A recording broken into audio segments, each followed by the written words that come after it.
Welcome to Career Pathways, a series developed by the School of Humanities and Social Sciences at Indiana University East. This series will introduce you to professionals in our region who hold an undergraduate degree in a liberal arts discipline. Our conversations will explore the pathways that they've taken that have led them to their current professional position.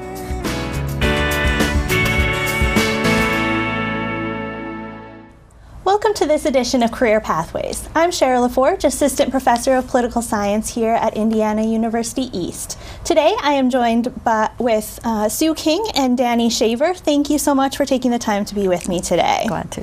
Thank you. So I thought today we would start, instead of me trying to explain what it is you do and where you work, if you could just take a little bit of time to tell me what your position is, where you're working right now, and what that means on a day-to-day basis. So Danny, would you like to start?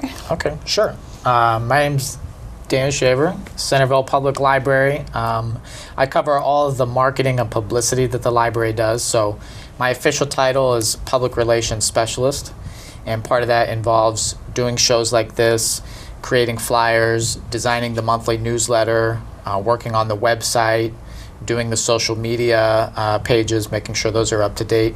So anything where the library's logo would be out in public, or a message that we're trying to deliver would be out there, or trying to advertise the events that we have going on, like our summer reading program right now. It's my job to make sure that the library has a positive image in the public, and that means in print and online. Okay, excellent. And Sue? My title now is archivist at Morrison Reeves. For the last 3 years, though, I was also the adult services manager. So that meant that I had not a lot of time for the archiving. So now that I'm back to doing that, pretty much I'm looking after the Richmond's history, and especially right now, Morrison Reeves's history, because we are in the midst of our 150th anniversary.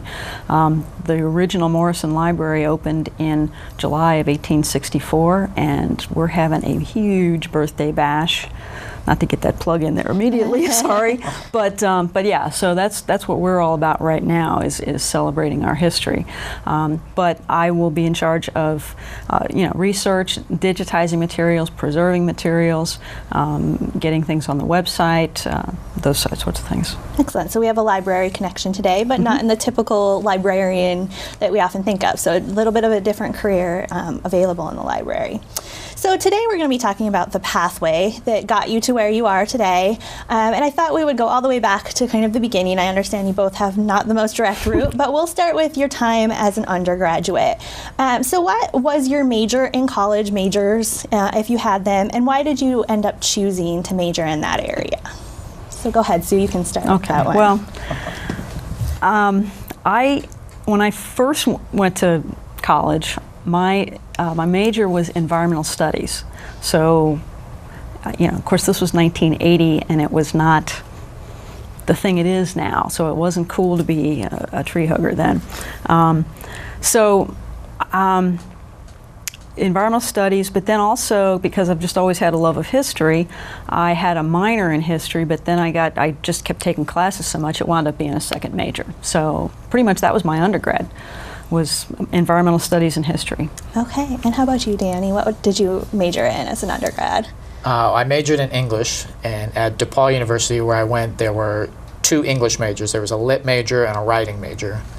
And growing up, I had done a lot with poetry and creative writing, and my career goal originally was to work at Hallmark as a card writer and designer.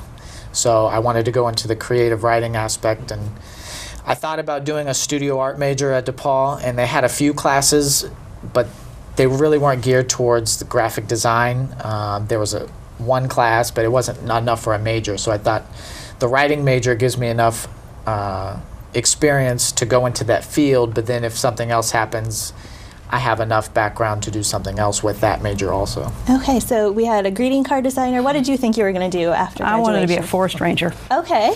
or something along those lines. Okay, so the environmental science and the history was just the love of it. Right. So when you think back to your time in undergrad and the majors that you took or you chose, we often think about the skills on top of the knowledge that you gain and the importance of the skills that you gain in a liberal arts degree. What kind of things did you gain? What skills did you gain in your history major and in your English major that you even use today? Well, being in publicity and marketing, it's all about finding something that is catchy and creative and that's new or puts a different or unique spin on something. And so having the background that I have in creative writing definitely gives me an advantage in that field. I know where to split the line, what word is going to leave the most impact, what colors are going to be important in that. So learning how to grab a reader's attention and show them, not just tell them. And that's really important. It's one of the most important messages I learned as a writing major, is that you have to be able to convey what you're saying without directly telling them. And so with marketing, you got to find a way to grab people's attention without beating them over the head with it. Yeah. And so it sounds like creativity and writing skills and that design eye were incredibly important. Yeah, they all work together, and I use those skills every day. So. How about you, Sue? What have you gained, or what did you gain? Well, certainly just being able to write well. With history, you're always going to need to write.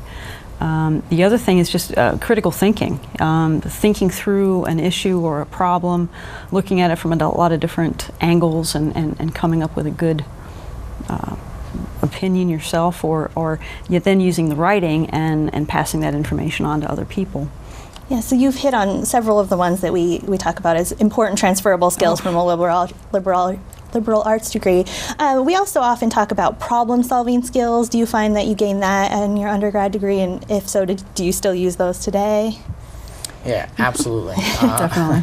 I was also a Bonner Scholar at DePaul, and so I did a lot of community service and had an internship with Habitat for Humanity in Kansas City, and I also did alternative break trips where I got to travel a lot. I went to Costa Rica and San Diego, and anytime you do any kind of social work or giving back, there's either some problem that you're directly trying to solve, or you run into a problem where you're trying to do something but you don't have all the resources, and you're trying to pull together everything that you can based on what you have. And so the problem-solving skills that I gained is learning how to be flexible with whatever's going on around you, and making sure that you work well with other people, because everybody has something that they can bring to the table. And when you're working in a nonprofit, that's really important, because you may not have the expert in this field, the expert in that field, expert in that field, but everybody has their own unique experiences that they can bring to the table, and you can accomplish something more as a group than you can as an individual. And do you use problem solving all certainly. the time? Just anytime I've faced with a new collection of materials, it's it's more organizational, but still you've got to figure out how to arrange things and what goes best with which and along those lines. So you probably see a little bit of this design eye, how to capture attention and what to bring together in a display as well. So returning to something you mentioned, Danny, you said you had the opportunity to have an internship. Could you speak a little bit about your experiences? We're trying to build a culture of internships on campus here at IU East, and students don't always understand how important those kind of experiences are when they're in college. Would you say it was valuable for you? Oh, absolutely. Invaluable. Okay. DePaul has what's called winter term. So we have a fall semester, then the month of January, and then a spring semester. And in January, you can take an internship, you can do a study abroad trip, or you can even take a class on campus. And so I took advantage of both the internship and the service trip. I took an internship with the publications department on campus, and I learned how they put their magazine together and how they make their website and make all of the publications that go out to parents. And so that really got me involved in wanting to dig deeper into the marketing and publications field. But then I also, again, I took those trips because I didn't have enough money to travel abroad for a whole semester, but I knew if I could do it for 3 weeks, that would give me enough immersion that I could take that and do something with it. So being able to travel to San Diego, we worked with homeless kids through an organization out there, and it really kind of opened your eyes. You think homeless, you don't think children. And so that kind of really really had an impact on me. And then when I went to Costa Rica, first time out of the country, it's unbelievably beautiful down there, but there's a lot of poverty down there as well. So having those kinds of experiences are invaluable because they leave a lasting impact for the rest of your life. Excellent, thank you. So now here's the really interesting question. We had a forest ranger and a greeting card designer, and now we have two people who are working at the library. Can you tell me a little bit about what happened after college? Describe the career pathway that got you to where you are today. And Sue, I'm going to start with you because I know yours is probably going to be an interesting one if you started with forest ranger. Yeah. Well, I graduated, actually, and I'm telling on myself, I graduated with my undergraduate in 1984, which I'm sure dates me, but I was out for a year trying to find a job. There really wasn't much, and then I actually went back for a year of graduate work, and it was during that year that I realized that at that point, again, we're talking in the middle 80s, the people who were in that field were beating their heads against walls. And so that's when I kind of thought maybe this really isn't for me. So I had several years of odd jobs, and I was going back to school for a teacher certificate. And there was just one moment when I thought, and I always hate to admit this, but when my decision to join the Navy was, well, I can't do anything else. I might as well join the military. And that's exactly the opposite. I mean, honestly, joining the Navy was the best thing that happened to me to that point. I was good at it, and I enjoyed it, and I had 8 fantastic years in the military. Not good enough to stay in the military. I'd had enough. It was time to leave. And so there's all these junior military officer headhunters, and one of them was representing Belden, and that's what brought me here to Richmond. So I worked at Belden for 2 years, and then the opportunity came to go back to school full time. So I was at IUPUI taking library school classes, and I had a graduate assistantship in the archives there, and that's when I learned about something called public history, which I'd never heard of before. As opposed to a regular history where you're pretty much just doing serious scholarly research. Public history is all about working in a museum, working with the public, bringing history to the public. Well, that's what I've been doing unofficially for my whole life, I mean, so it was just perfect. And so I got a dual master's degree in library science and public history. And you were talking about internships. I really didn't do any undergraduate internships, but I did quite a few of them while I was at IUPUI. One of them was, I was commuting to Indianapolis to do this, and so it was going to be great to have a summer where I could stay in Richmond. So I talked to Carol McKee, who was the director at Morrison Reeves, and see if they had any projects. And they did, of course, and so they put me to work cataloging music, sheet music, which was a wonderful library exercise. I mean, I was cataloging, but it was singing Sam's music, so it was all from the first half of the 20th century, which is my sort of area of expertise, so I was having way too much fun.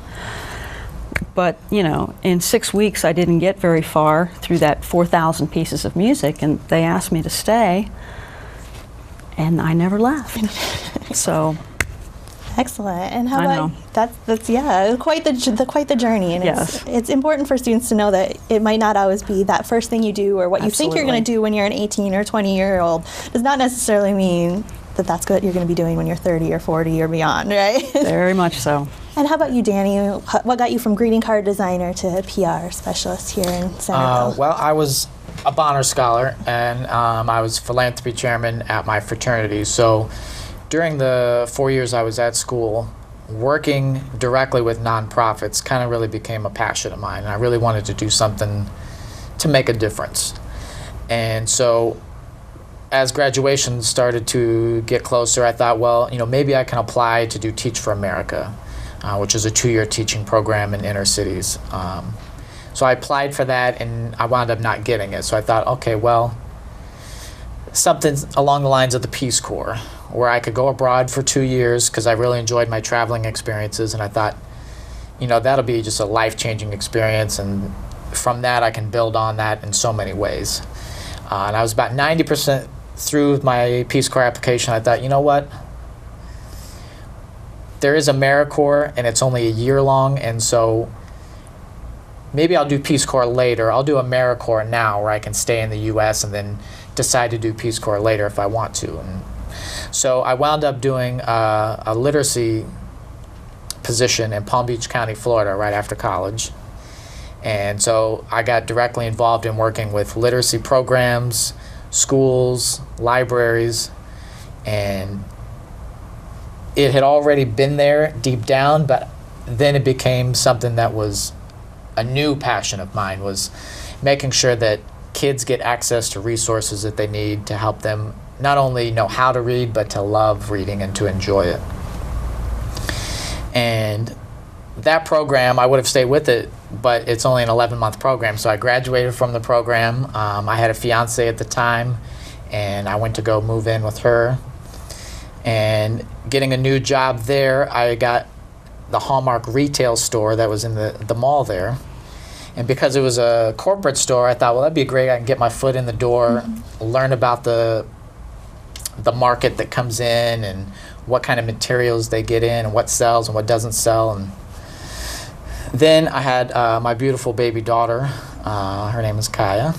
And so I knew I needed to start making a lot of money really fast. Babies are expensive. help take care of my daughter. So then I got involved in a door-to-door marketing company, and they worked with the St. Louis Cardinals and golf courses in the area and spas and all kinds of restaurants and oil change places. And so I started going door-to-door selling marketing and advertising materials. And that's really what transformed me from wanting to go into the nonprofit sector into going into business and becoming an entrepreneur. I followed the manager of that office out to Phoenix when he got the opportunity to start a new office and a new market out there. And that was exciting to be a part of something from the ground up. And I was out there for about 2 years doing the same thing and working with new people, trying to build together a sales team so that we could expand our offices into Vegas and San Diego and kind of take over the whole West Coast. But being a new market, we ran into a couple snags. Some of the campaigns didn't go like we thought they would, and some people stayed for a while and some people left. And there was always building and rebuilding, building and rebuilding, building and rebuilding. And it got to a point where I realized that, in order for me to achieve my goals, I don't want to change my goals. I need to find a new path. So I decided to come back home and kind of take a step back so that I can move forward. And that's what I've been doing ever since. When I moved back home, I started going to the library a lot to work on my LinkedIn profile and my resume. And so I built up a reputation and started building relationships with the people at the library. And they saw that I had a lot of experience in graphic design and doing the photography angle. And they needed someone in the youth services department. So I applied for the position and I got it. Okay, excellent. So two very not straight, non-traditional path here. But still, you've landed in very good positions, which I think is something that a lot of liberal arts students worry about. They think that they need to major in something practical. They need to be in the business or accounting, or they have to major in marketing if they want to do PR or marketing, or nursing, something that has a very clear path. What would you say to a student who's maybe on the fence about declaring a liberal arts major, to let them know that it's okay, that there are opportunities for liberal arts degrees recipients? What do you think? Well, just as you say, it doesn't have to, I guess it might be good if you've got a nursing degree to go straight into that, but if writing or history is something that you really care about and you really love, then do that. And again, you might not get there the first week, but you can get there. I don't know. I think it's possible for anybody. Absolutely. And how about you, Danny? You're doing something that we typically would think of that you'd have to have a marketing degree or a business degree, but you have an English undergrad. So what would you say to those liberal arts students? Well, there are two things that I would say. One is stay true to yourself. If you're an auto mechanic, go to auto mechanic school, and if you love working on cars, that's your passion, then follow that route. Right? If you want to be a world traveler, if you want to be, a writer or a professor or something, liberal arts degree teaches you how to be a really well-rounded intellectual person. So it's more about the intellectual pursuits versus the mechanical pursuits. But something that, when I was in AmeriCorps down in Florida, the marketing director of the Palm Beach Post, I was talking to her about how she got her job. And she told me, kind of her path, and she said, don't be afraid to take unusual jobs because you never know where they're going to wind up. And so my advice is, if you have a passion and you stay true to yourself, then you'll find your way. And the journey may not look the way that you think it's going to look, but if you stay true to who you are inside, you'll navigate your way to where you want to be. And you'll have a lot of great experiences and a cool story to tell along the way. Absolutely. So you're both working for libraries and in positions that we wouldn't maybe typically. The archivist is a little bit more typical to what I would think of a librarian, but PR is not necessarily something that you would immediately equate with a library. If a student was out there who's interested in a position in a library that's maybe not the traditional pursuing library science, what could they do to kind of get the foot in, or even just nonprofits in general, because libraries would kind of fall into that broader umbrella. What kind of experiences could they seek out to get a foot in the door? Well, I'll start. Something that I learned from a great book I read called Rich Dad, Poor Dad, which is do as much stuff as you can for free. And then by doing that, you build your own experience base, but you also get your name out there. And so by doing that, you position yourself to go for that job when it becomes available. It may not be available right now, but by doing this graphic design project freelance, by doing this project through a volunteer opportunity, by taking this internship, you may not get paid for any of those things up front, but when the position becomes available and somebody needs all of those experiences and skills, you're going to be the first person they're going to look to. So do as much stuff as you can for free and keep your eyes open. Absolutely. So, many of you might recognize Sue from her time at Historic Society events, and she's usually wearing a slightly different outfit. When she came in. So that's kind of not your career path, but I would imagine you still use some of the skills and experiences and knowledge that you got with your liberal arts degree when you're doing that kind of volunteer work. Can you tell me a little bit if that, your background has contributed to your enjoyment of that, or also your success in pursuing those kind of activities? I'm sure it, excuse me, I'm sure it has. I